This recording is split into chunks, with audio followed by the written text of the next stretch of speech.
يا سيدي يأخذون البنات الأبكار، يأخذونهم إلى مكة، والتسجيلات والوثائق عندنا، فيمنعونهم من دخول الحرم والصلاة وراء الوهابيين، ويأخذونهم إلى الفنادق، ويكون أحدهم كالتيس المستعار، كالتيس وكالبغل والثور، ننط من واحدة لواحدة.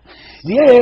لأنه يعقد مع الواحدة، يعقد معها لمدة 3 ساعات، لمدة ليلة، ثم الصباح ينتهي الأمر، وإذا نعم يعطيها درهمات، ثم في الليلة الثانية أو الظهر واحدة أخرى، لأنه هو ما عنده عدة، ثم يتمتع بالثالثة.